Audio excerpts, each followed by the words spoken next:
Film yang sebentar lagi akan Anda saksikan ini menjelaskan bagaimana manusia diciptakan dan tahap-tahap apa saja yang dilalui sampai terbentuk wujud manusia. Film ini adalah tentang diri Anda.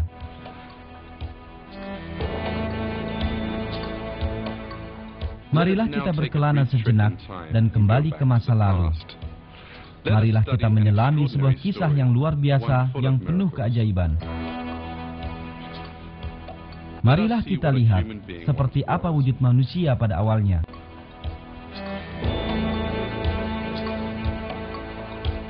Sel tunggal dalam rahim sang ibu. Sebuah wujud lemah yang membutuhkan perlindungan. Lebih kecil daripada sebutir garam. Anda juga pertama kalinya terdiri dari satu sel ini. Sebagaimana setiap orang di seluruh dunia ini.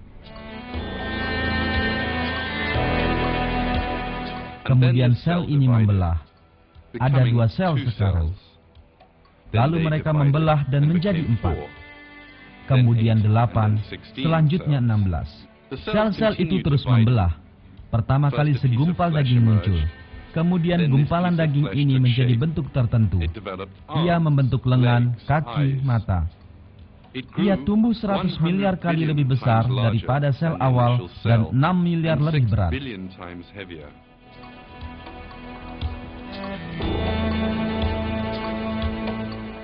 Allah memperlihatkan serangkaian keajaiban dan menciptakan manusia yang sedang Anda saksikan dalam film ini yang pada awalnya hanyalah setetes air.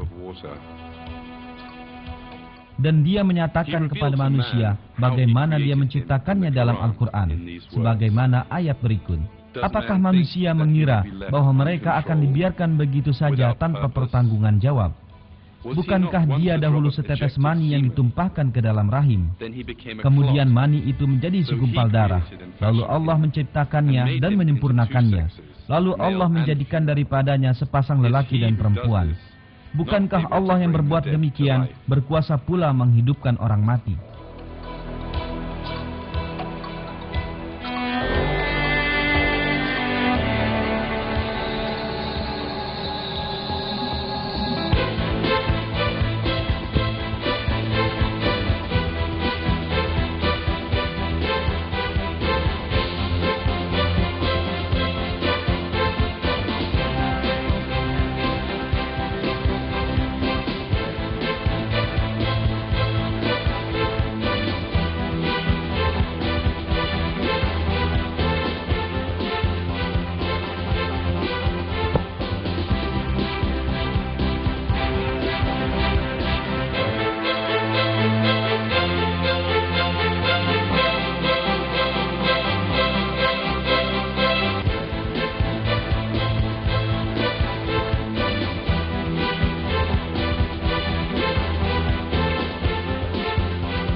Orang-orang yang sama sekali disibukkan oleh segala aktivitas hidup mereka sehari-hari tidak mampu merasakan keajaiban terpenting yang terjadi persis di depan mata mereka.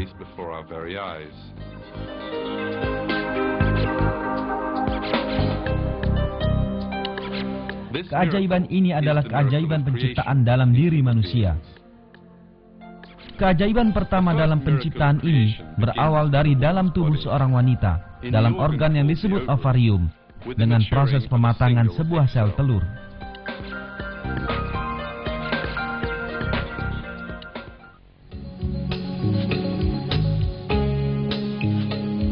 Terpampang sebuah perjalanan panjang di hadapan telur yang sedang mengalami pematangan ini. Ia pertama-tama akan memasuki organ yang disebut tuba fallopi, lalu berjalan melaluinya dengan menempuh jarak yang jauh hingga akhirnya sampai ke rahim sang ibu. Sesaat sebelum telur yang matang dilepaskan dari ovarium, tuba fallopi telah siap untuk menangkapnya.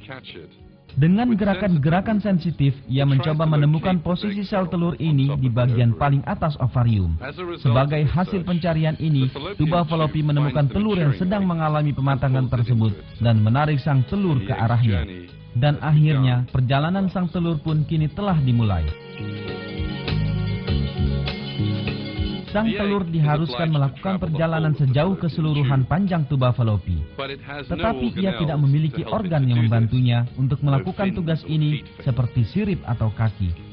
Untuk itulah, suatu sistem khusus telah diciptakan untuk perjalanan telur ini.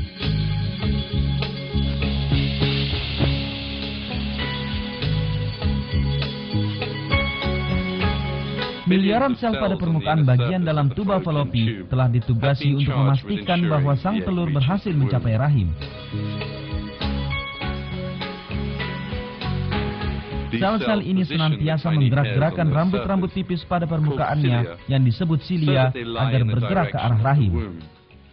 Dengan cara demikian, mereka menggiring sel telur ke arah yang benar, persis seperti memindahkan suatu barang berharga dari satu tangan ke tangan selanjutnya.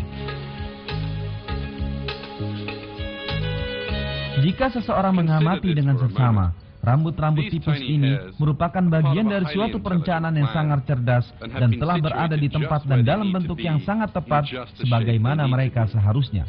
Mereka semua secara bersama-sama melakukan sebuah tugas pengangkutan, semuanya menuju ke arah yang sama.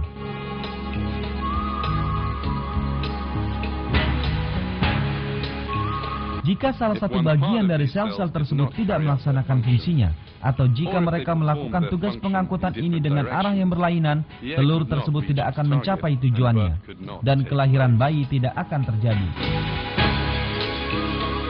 Beruntung ciptaan Allah tidaklah bercacat, dan setiap sel melakukan tugas yang dibebankan padanya tanpa melakukan kesalahan.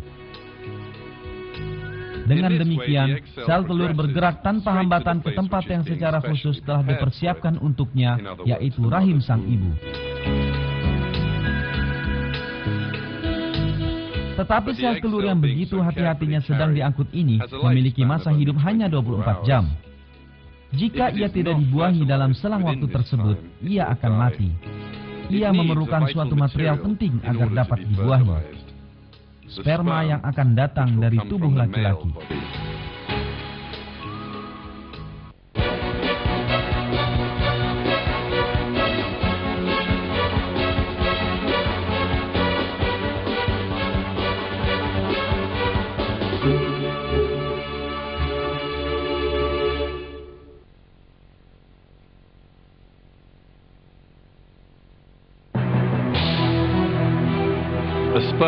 Sperma adalah sel yang bertugas membawa informasi genetis laki-laki ke sel telur dalam tubuh wanita. Bila diamati lebih dekat, sperma terlihat persis seperti sebuah mesin yang khusus didesain untuk mengangkut muatan ini. Bagian depan sperma tertutup oleh pelindung. Terdapat sebuah lapisan pelindung lain di bawah lapisan pertama tersebut. Dan di bawah lapisan kedua ini, terdapat kargo muatan yang dibawa oleh sperma tersebut. Dalam muatan ini, terdapat 23 kromosom yang dimiliki oleh lelaki tersebut. Segala informasi mengenai tubuh manusia, bahkan sampai yang paling detail, tersimpan dalam kromosom ini. Agar seorang anak manusia terbentuk, 23 kromosom dalam sperma harus bersatu dengan 23 kromosom dalam sel telur ibu. Dengan cara demikian, bahan dasar pertama manusia berupa 46 kromosom akan terbentuk. Sistem pelindung pada kepala sperma tersebut akan melindungi muatan berharga ini dari segala mara bahaya selama perjalanannya. Tapi, desain pada sperma tidak terbatas sampai di sini. Terdapat mesin bertenaga sangat kuat di bagian tengah sperma. Bagian belakang mesin tersebut terhubungkan dengan ekor sperma. Daya yang dihasilkan mesin ini memutar ekor bagaikan kipas angin dan memungkinkan sperma meluncur dengan cepat. Karena terdapat mesin di bagian tengah, ia membutuhkan bahan bakar yang memungkinkannya bekerja. Kebutuhan ini telah diperhitungkan, dan bahan bakar paling produktif untuk mesin tersebut, yaitu fruktosa, telah tersedia dalam bentuk cairan yang melingkupi sperma. Dengan cara demikian, bahan bakar untuk mesin tersebut telah tersedia di sepanjang perjalanan yang akan ia tempuh.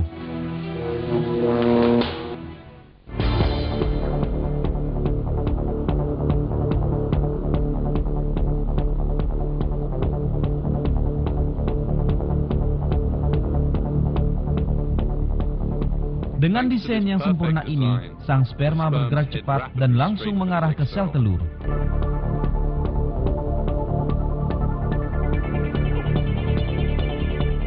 Ketika ukuran panjang sperma dan jarak perjalanan yang ia tempuh tersebut kita cermati, akan terlihat bahwa sperma layaknya sebuah mesin berkecepatan tinggi.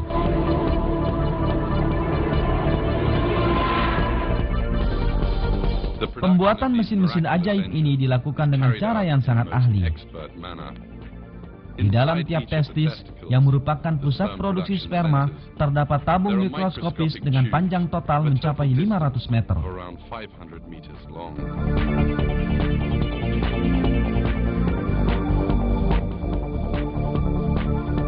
Proses produksi di dalam tabung-tabung mungil ini persis layaknya sistem perakitan menggunakan ban berjalan pada pabrik modern. Bagian pelindung, mesin, dan ekor sperma dipasangi satu persatu secara bergantian. Yang muncul sebagai hasilnya adalah sebuah keajaiban teknik yang luar biasa. Kita hendaknya berpikir sejenak menghadapi kenyataan ini. Bagaimana sel-sel yang tidak memiliki kemampuan berpikir ini mengetahui bagaimana mempersiapkan sperma dalam bentuk yang tepat, padahal mereka sama sekali tidak mengetahui seluk-beluk tubuh wanita. Bagaimana mereka belajar membuat pelindung, mesin, dan ekor yang akan dibutuhkan oleh sperma ketika berada dalam tubuh sang ibu?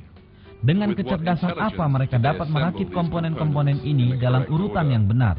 Bagaimana mereka tahu bahwa sperma akan membutuhkan fruktosa? Bagaimana mereka belajar membuat sebuah mesin yang bergerak dengan bahan bakar fruktosa? Hanya ada satu jawaban atas semua pertanyaan ini. Sperma dan air mani yang mereka tempati diciptakan secara khusus oleh Allah demi kelestarian umat manusia. Profesor Sefat Babuna, mantan dekan Fakultas Kedokteran, Ginekologi dan Kebidanan Universitas Istanbul, menjelaskan desain khusus pada sperma ini sebagai berikut. Sel-sel sperma dibuat dalam tubuh sang ayah, tapi fungsi sperma ini dilakukan dalam tubuh sang ibu.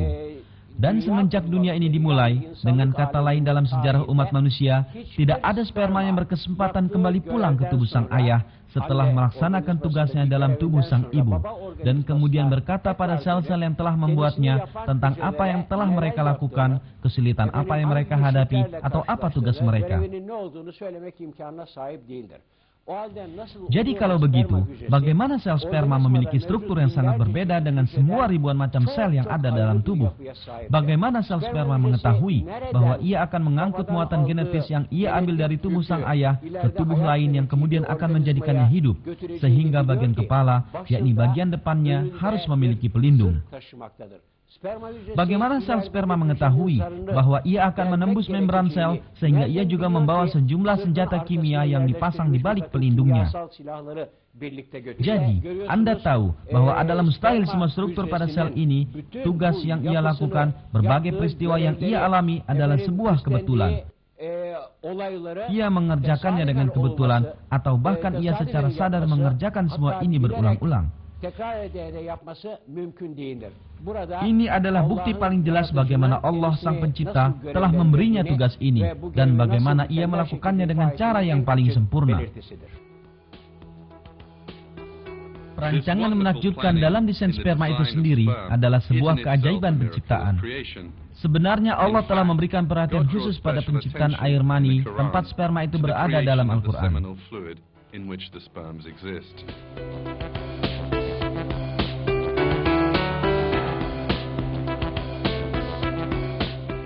Kami telah menciptakan kamu, maka mengapa kamu tidak membenarkan hari berbangkit? Maka terangkanlah kepadaku tentang nuftah yang kamu pancarkan. Kamukah yang menciptakannya, atau kamikah yang menciptakannya?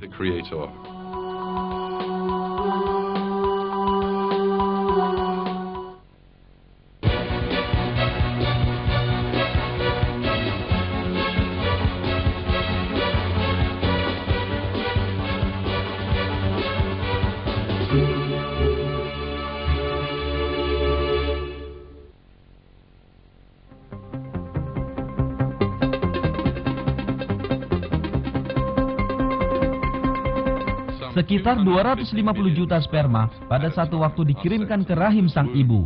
Angka ini sengaja dibuat tinggi, sebab segera setelah sperma-sperma itu memasuki tubuh sang ibu, mereka mendapati diri mereka berhadapan dengan bahaya mematikan. Terdapat campuran pekat asam di dalam organ reproduksi sang ibu yang menghalangi pertumbuhan bakteri. Campuran asam ini juga mematikan bagi sperma. Dalam beberapa menit saja, dinding rahim diliputi jutaan sperma yang mati. Beberapa jam kemudian, sebagian besar dari 250 juta sperma tersebut akan mati.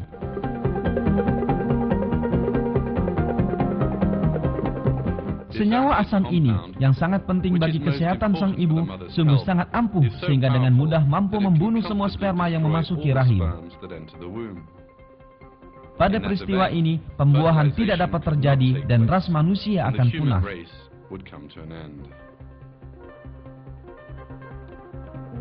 Akan tetapi Allah yang menciptakan sperma juga menciptakan pencegahan melawan bahaya yang akan ditemui sperma dalam rahim sang ibu. Pada saat sperma sedang diproduksi dalam tubuh sang ayah, senyawa basa ditambahkan pada cairan yang berisi sperma tersebut. Senyawa ini menurunkan pengaruh asam dalam rahim sang ibu. Oleh sebab itu, sejumlah sperma lolos memasuki rahim sang ibu dan berhasil mencapai pintu masuk ke tuba falopi. Jika Anda perhatikan, semua sperma tersebut bersama-sama pergi menuju arah yang sama. Tapi, bagaimana mereka dapat menemukan arah yang tepat ini? Bagaimana mereka mengetahui letak sel telur yang tidak lebih besar daripada setitik debu? Sperma mampu menemukan jalan ke arah telur akibat adanya satu sistem lain yang tercipta sempurna yang ikut berperan. Sang telur melepaskan zat kimia untuk menarik perhatian sperma, yang berada sekitar 15 cm darinya ke arah telur tersebut. Sperma ini bergerak lurus ke arah telur setelah menangkap signal kimia tersebut.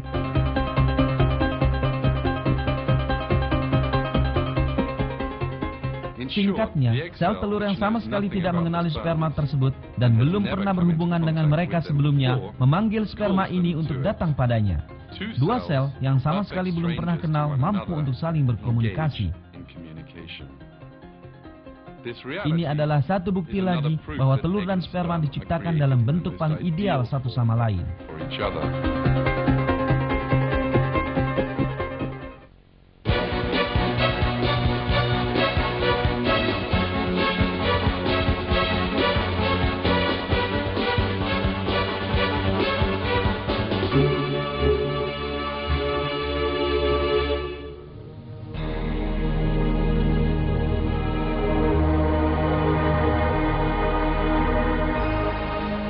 Akhirnya, sekitar 100 sperma berhasil mencapai telur. Namun perlombaan belum usai. Karena hanya satu sperma yang diizinkan masuk dan berada dalam telur. Jadi, satu perlombaan yang lain lagi dimulai. Terdapat sebuah rintangan besar yang menghadang para sperma ini. Ini adalah lapisan pelindung keras yang mengelilingi telur, yang membunuh berbagai mikroorganisme yang tidak dikehendaki yang mendekatinya dan sukar untuk ditembus. Untuk mengatasi rintangan ini, sistem khusus telah diciptakan pada sperma. Di bawah lapisan pelindung pada kepala sperma, terdapat senjata-senjata rahasia yang hingga kini masih ia sembunyikan, yakni berupa kantung-kantung kecil berisi enzim-enzim pelarut. Kantung-kantung kecil ini membuat lubang pada penghalang pertama yang mengelilingi telur, yaitu lapisan pelindung, dengan melarutkannya sehingga sperma dapat masuk melalui lapisan ini. Ketika sperma sedang bergerak maju di dalam lapisan ini, pelindung kepala sperma akhirnya menjadi usang dan setelah itu hancur. Hancurnya pelindung tersebut adalah bagian dari perencanaan yang berfungsi dengan sempurna. Sebab melalui peristiwa ini, kantung enzim kedua dalam sperma kini tersingkap. Hal ini memungkinkan sperma melewati penghalang terakhir yang menghadangnya. Dengan kata lain, menembus kulit telur.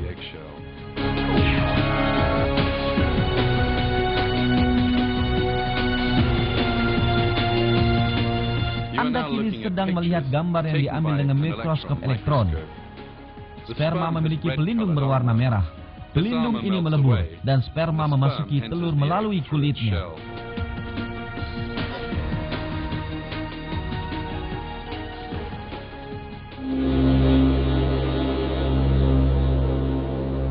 Gambaran sempurna tentang pertemuan antara sperma dan telur tidak berakhir sampai di sini.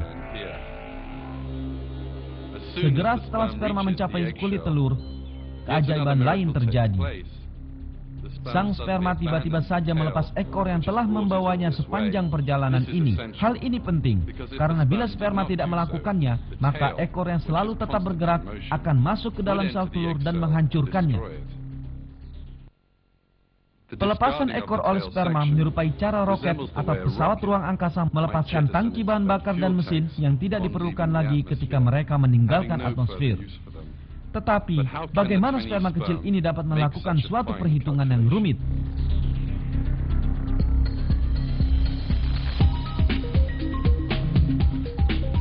Agar sperma mampu melakukan perhitungan ini, ia harus tahu bahwa ia telah sampai pada akhir perjalanannya dan oleh karenanya tidak lagi memerlukan ekornya.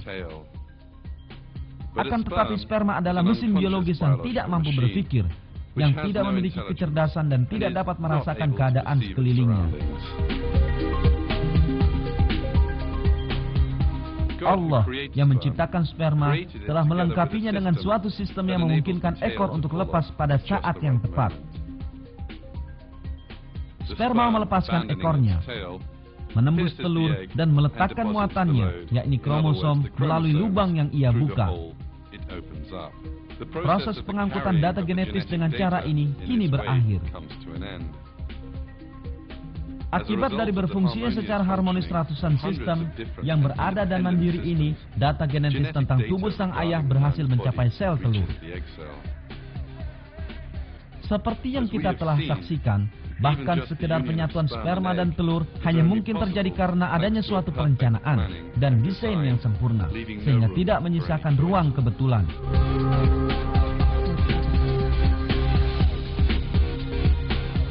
Sekalipun orang-orang tidak menyadari hal ini, kecerdasan dan perencanaan yang terlihat di setiap bagian dari peristiwa ini adalah bukti jelas yang menunjukkan bahwa manusia diciptakan oleh Allah.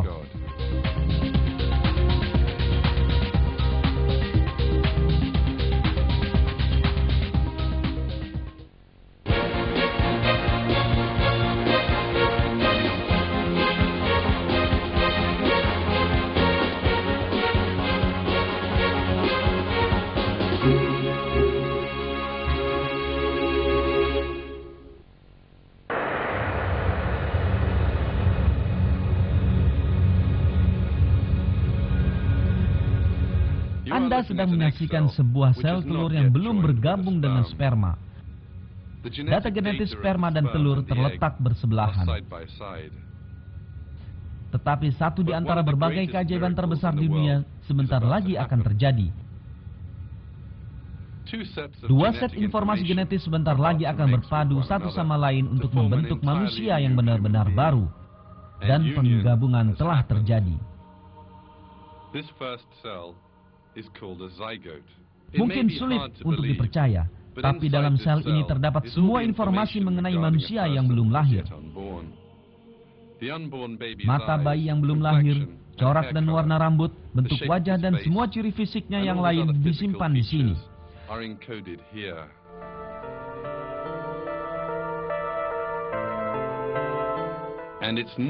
Dan bukan hanya penampakan luarnya, tetapi juga rangkanya, organ dalam, kulit, pembuluh darah, dan bahkan bentuk dan jumlah sel darah yang beredar melalui pembuluh-pembuluh ini, dan semua detail tubuhnya juga ditentukan di sini.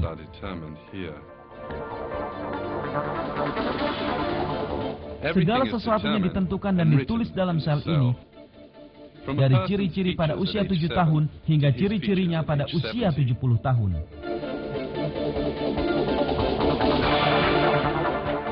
Segera setelah pembuahan, sel akan melakukan satu lagi pekerjaan yang sangat mengagumkan. Ia membelah, dan 2 sel baru terbentuk. Lalu sel-sel ini membelah lagi dan menjadi 4 sel. Pembentukan seorang manusia baru telah dimulai. Tetapi, mengapa sel memutuskan untuk membelah?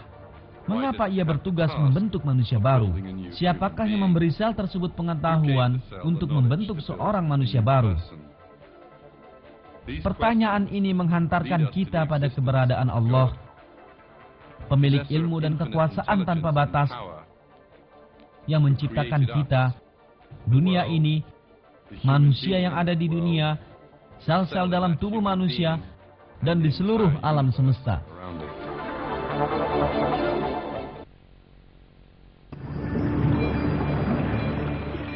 Saat ini, Anda tengah menyaksikan perjalanan sel yang terus-menerus membelah dan memperbanyak diri di dalam tuba falopi. Kumpulan sel ini kini dikenal dengan zigot.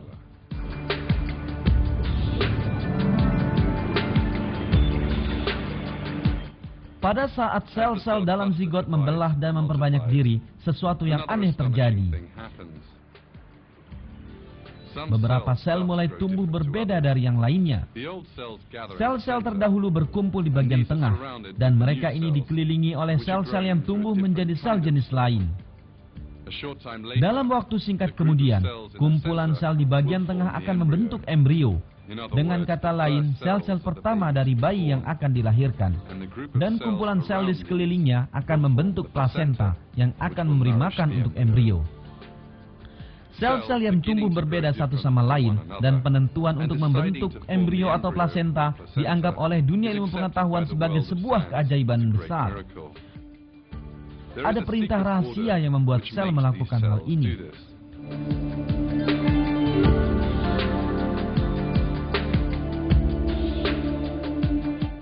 Sekitar 4 hari setelah pembuahan, zigot mencapai tempat yang telah dipersiapkan khusus baginya, yaitu rahim sang ibu. Agar tidak dikeluarkan dari tubuh, ia harus menempel pada rahim. Akan tetapi, zigot hanyalah sebuah gumpalan yang terdiri atas sel-sel yang mirip. Ia tidak memiliki pengait atau perpanjangan yang memungkinkannya menempel di tempat tertentu. Jadi, bagaimana ia melekat dalam dinding rahim?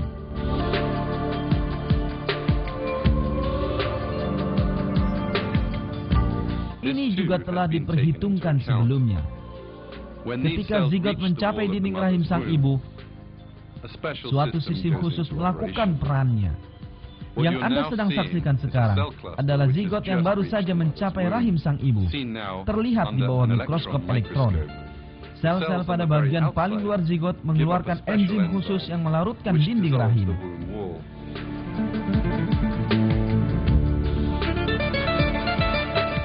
Dengan cara demikian, zigot dapat melekat sangat kuat pada rahim dan tidak dikeluarkan dari dalam tubuh.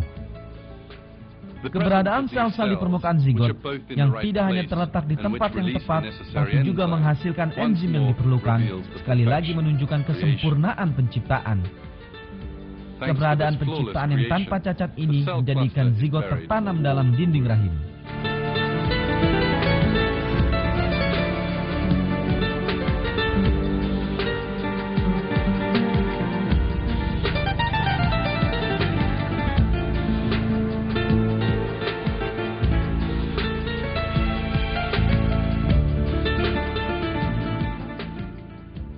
Makhluk baru yang menempel pada rahim dan mulai tumbuh kini dikenal sebagai embrio.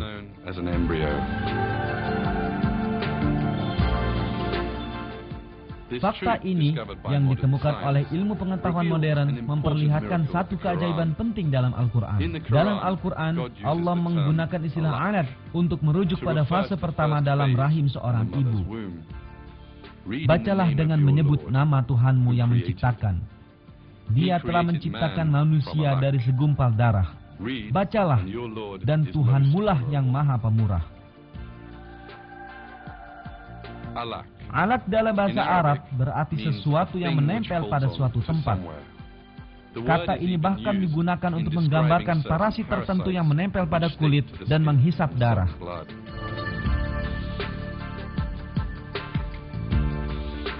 Dengan kata lain, dalam Al-Quran, yang diturunkan pada saat pengetahuan manusia tentang biologi masih terbatas, sebuah kata telah digunakan yang dengan tepat melukiskan zigot dalam rahim sang ibu. Hal ini membuktikan sekali lagi bahwa Al-Quran adalah firman Allah.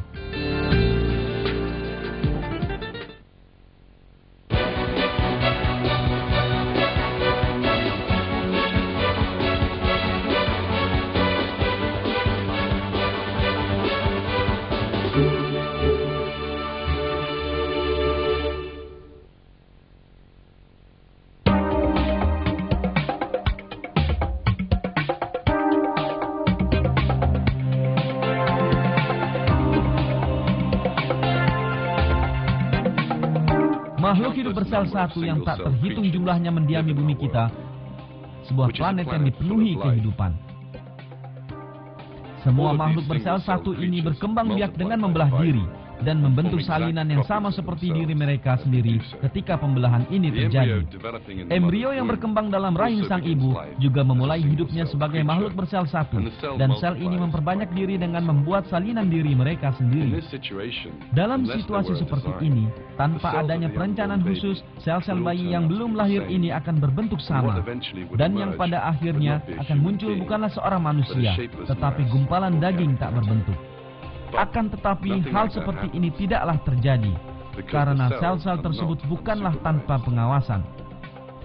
Beberapa minggu setelah sperma dan sel telur bertemu, sel-sel mulai tumbuh berbeda satu sama lain, mengikuti perintah rahasia yang diberikan kepada mereka. Kini kita tengah menyaksikan perubahan ini yang digambarkan sebagai suatu keajaiban oleh para ilmuwan. Sel-sel yang tidak memiliki kesadaran ini mulai membentuk organ dalam, rangka, dan otak.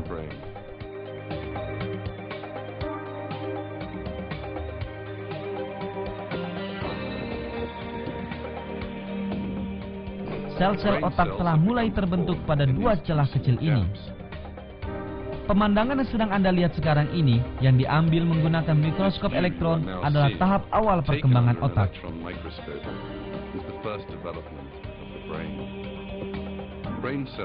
Sel-sel otak akan berkembang biak dengan cepat di sini, dan sebagai hasil dari pertumbuhan ini, bayi akan memiliki sekitar 10 miliar sel otak. Kini kita sedang menyaksikan pembentukan sel-sel otak. Setiap menit, 100.000 sel baru ditambahkan pada kumpulan sel ini. Masing-masing sel baru yang terbentuk berperilaku seolah-olah ia tahu di mana ia harus menempatkan diri dan dengan sel mana saja ia harus membuat sambungan. Setiap sel menemukan tempatnya masing-masing. Dari jumlah kemungkinan sambungan yang tak terbatas, ia mampu menyambungkan diri dengan sel yang tepat.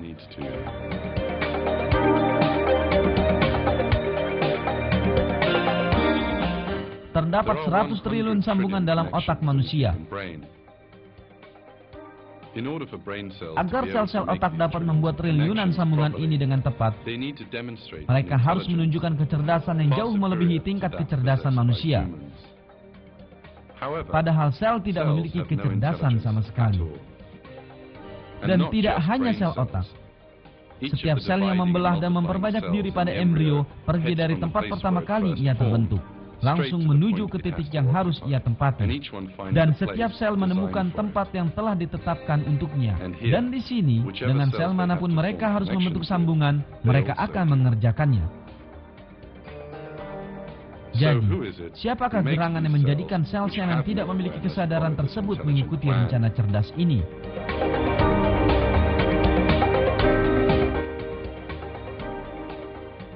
Profesor Sefat Babuna memberikan jawaban sebagaimana berikut.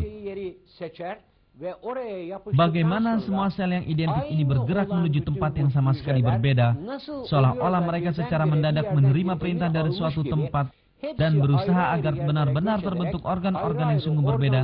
Hal ini jelas menunjukkan bahwa sel yang identik ini, yang tidak mengetahui apa yang mereka kerjakan, yang memiliki genetika dan DNA yang sama, tiba-tiba menerima perintah dari suatu tempat. Sebagian dari mereka membentuk otak, sebagian membentuk hati, dan sebagian yang lain membentuk organ yang lain lagi. Proses pembentukan dalam rahim sang ibu berlangsung terus tanpa henti.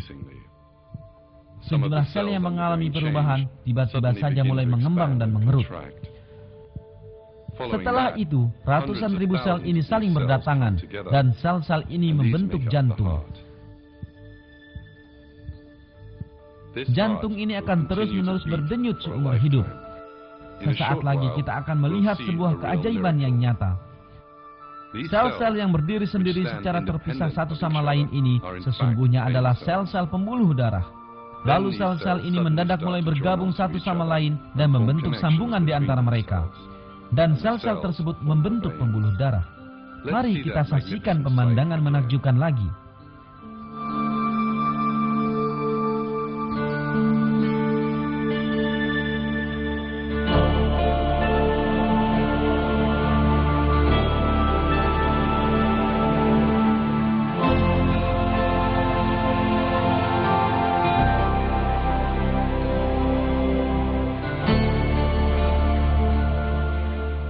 Bagaimana sel-sel ini mengetahui bahwa mereka harus membentuk pembuluh darah dan bagaimana mereka melakukannya?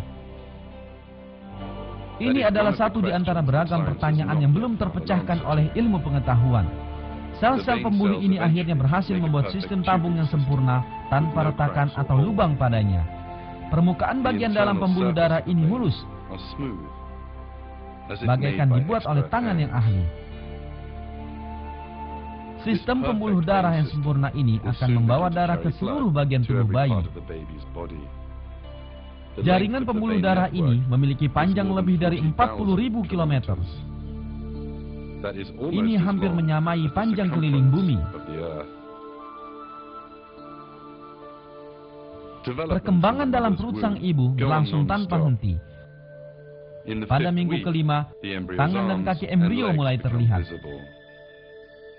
Benjolan ini sebentar lagi akan menjadi lengan. Beberapa sel kemudian mulai membentuk lengan.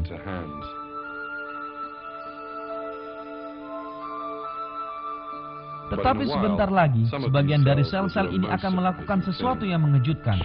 Ribuan sel melakukan bunuh diri massal.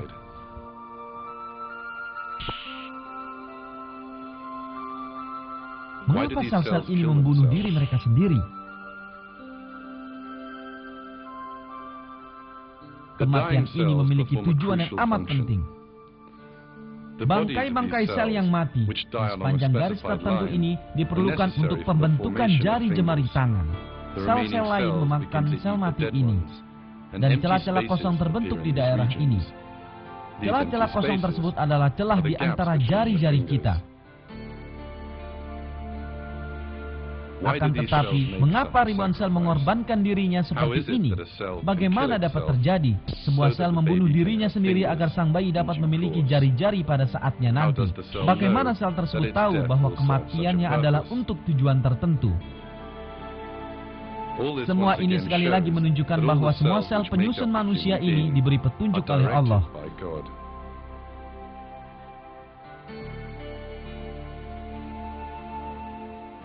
Pada tahap ini, sejumlah sel mulai membentuk kaki. Sel-sel tersebut tidak mengetahui bahwa sang embrio akan harus berjalan di dunia luar. Tapi, mereka tetap saja membuat kaki dan telapaknya untuk sang embrio.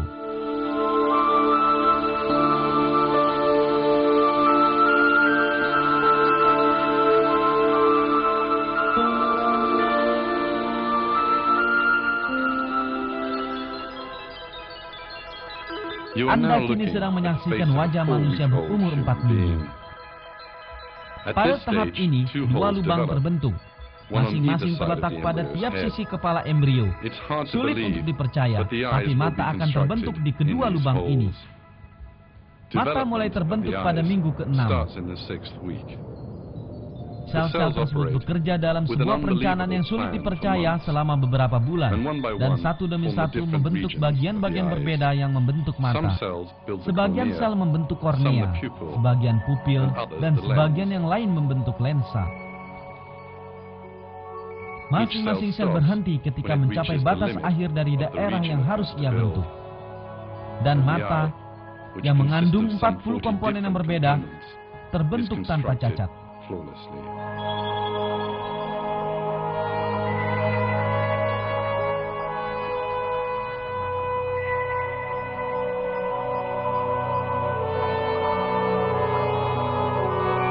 Dengan cara demikian, mata yang diakui sebagai kamera paling sempurna di dunia ini muncul menjadi ada dari sebuah ketiadaan di dalam perut sang ibu. Perlu dipahami bahwa manusia yang bakal lahir ini akan membuka matanya ke dunia yang berwarna-warni. Dan mata yang sesuai untuk tugas ini telah dibuat.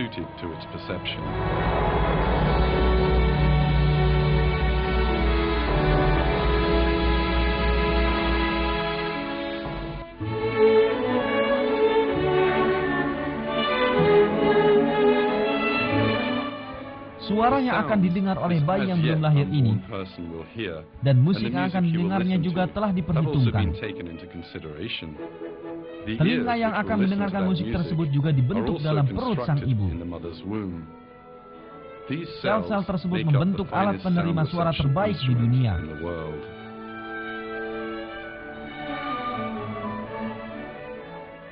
Semua pemandangan ini mengingatkan kita sekali lagi bahwa penglihatan dan pendengaran adalah berkah besar yang Allah berikan kepada kita. Allah menerangkan hal ini dalam Al-Quran sebagaimana berikut. Dan Allah mengeluarkan kamu dari perut ibumu dalam keadaan tidak mengetahui sesuatu pun. Dan Dia memberi kamu pendengaran, penglihatan dan hati agar kamu bersyukur.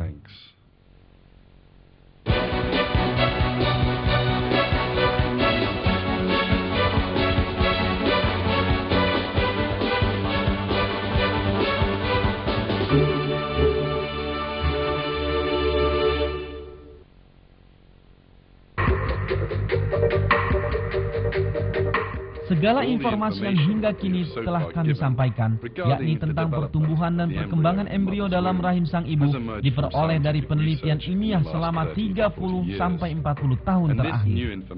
Dan informasi baru ini telah membantu memahami keajaiban-keajaiban baru lain dalam Al-Quran.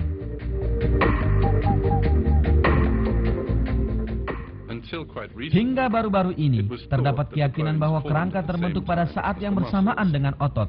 Tetapi penelitian terakhir telah mengungkap kebenaran yang sebelumnya tidak diketahui manusia. Jaringan tulang pertama tumbuh dan terbentuk dalam embrio, dan kemudian jaringan otot terbentuk menyelubungi tulang-tulang ini.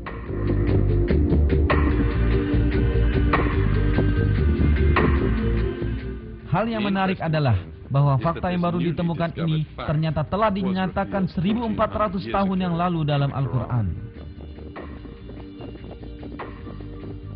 Kemudian air mani itu kami jadikan segumpal darah.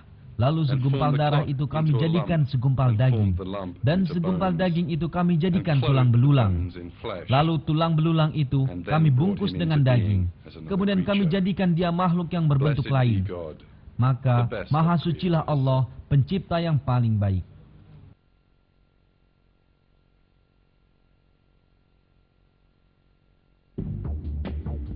Selain itu, penelitian ilmiah tentang kelahiran telah menunjukkan bahwa bayi mengalami 3 tahapan dalam rahim sang ibu.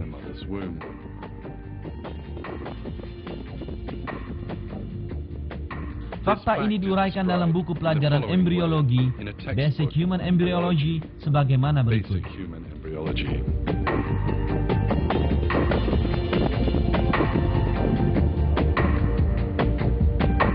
Kehidupan dalam rahim terbentuk melalui 3 fase. Pre-embryonik, 2-5 minggu pertama. Embryonik, hingga akhir minggu ke-8. Dan janin, dari minggu ke-8 hingga masa kelahiran. Informasi yang kita ketahui menggunakan teknologi masa kini ini, yang merupakan hasil penelitian panjang bertahun-tahun, ternyata telah disebutkan dalam Al-Quran 1400 tahun yang lalu.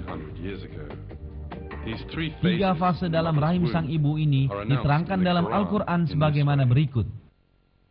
Dia menjadikan kamu dalam perut ibumu kejadian demi kejadian dalam 3 kegelapan. Yang berbuat demikian itu adalah Allah. Allah Tuhan kamu, Tuhan yang mempunyai kerajaan. Tidak ada Tuhan melainkan Dia. Maka bagaimana kamu dapat dipalingkan?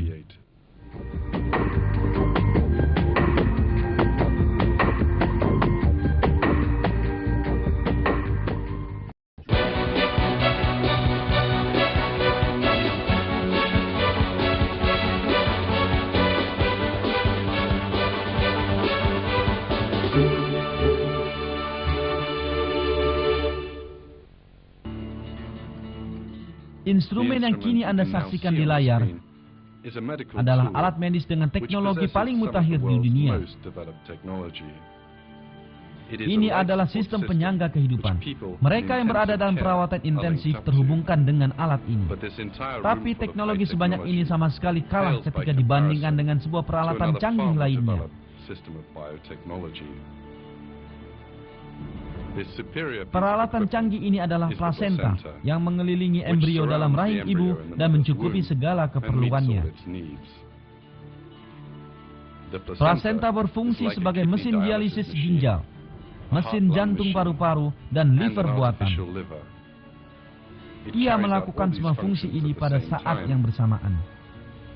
Ia adalah desain ajaib yang memungkinkan ibu dan bayi tetap hidup.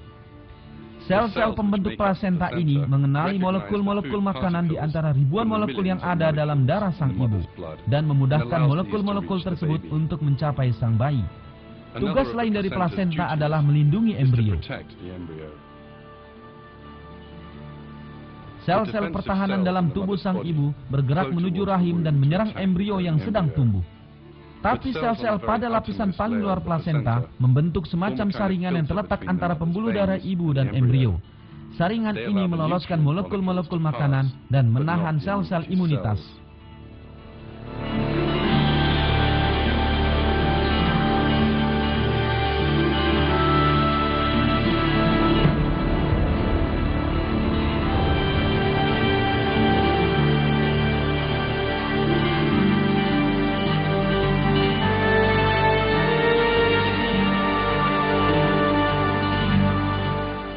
Jika pekerjaan memikirkan dan mencukupi kebutuhan embrio yang sedang tumbuh ini diberikan kepada manusia dan bukan pada plasenta, maka embrio tersebut akan mati dalam beberapa menit saja.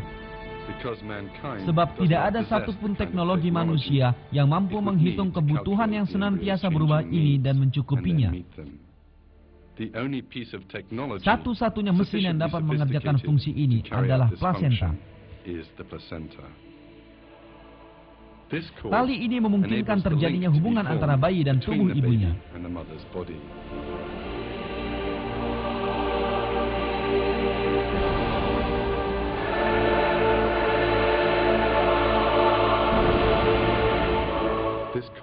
Tali yang dipotong dan dibuang setelah kelahiran ini merupakan sebuah keajaiban desain dan melakukan tugas penting selama 9 bulan.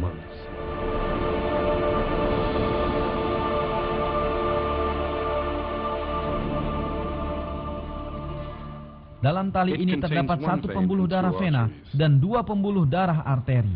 Pembuluh vena membawa makanan dan oksigen ke embrio. Dengan demikian, sang embrio tidak tenggelam meskipun ia hidup dalam lingkungan yang dipenuhi cairan, termasuk paru-parunya yang penuh dengan air. Ia tidak mati, sekalipun sistem pencernaannya belum terbentuk dan ia tidak dapat makan.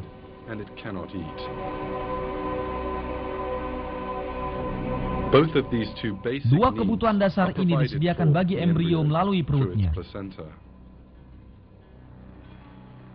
Pembuluh arteri mengeluarkan karbon dioksida dan sisa-sisa sampah makanan dari tubuh sang bayi. Sang ibu dan embrio yang sedang tumbuh dalam perutnya tersebut, keduanya sama-sama tidak menyadari adanya sebuah sistem ini.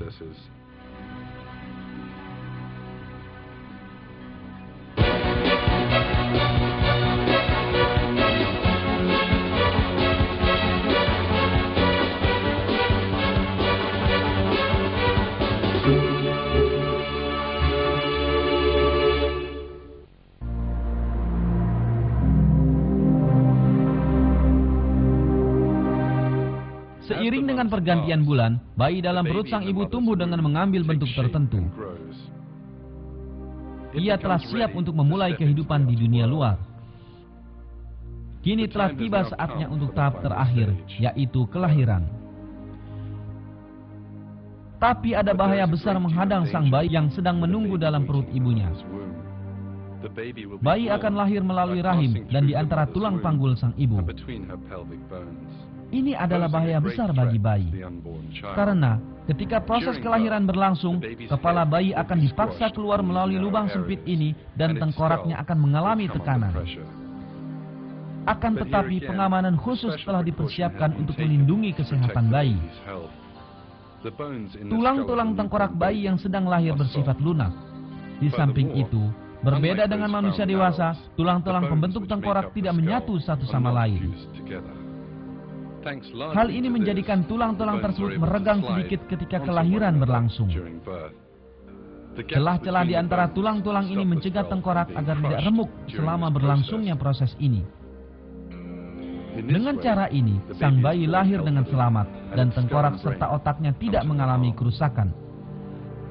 Dalam bulan-bulan selanjutnya, tengkorak ini akan mengeras dan bayi tersebut akan menjalani hidupnya secara normal dan sehat.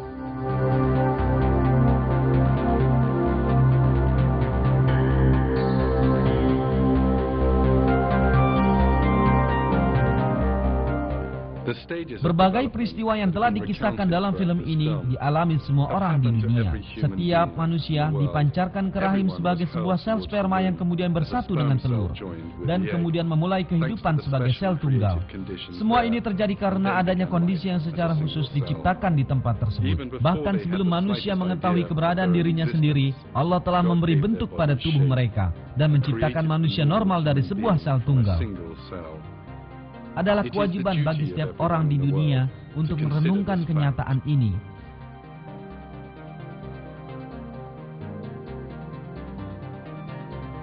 Dan kewajiban Anda adalah untuk memikirkan bagaimana Anda lahir ke dunia ini dan kemudian bersyukur kepada Allah.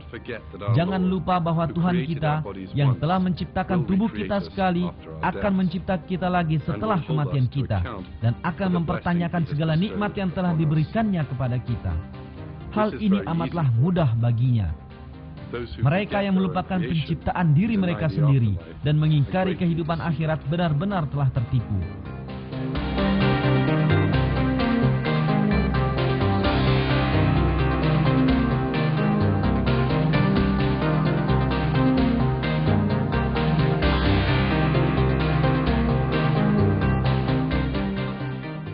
Allah berfirman tentang orang-orang ini di dalam Al-Quran.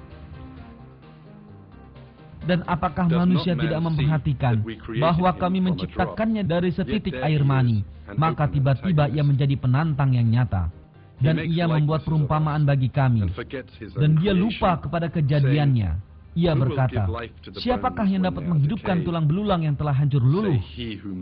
Katakanlah, ia akan dihidupkan oleh Tuhan yang menciptakannya pada kali yang pertama, dan dia maha mengetahui tentang segala makhluk.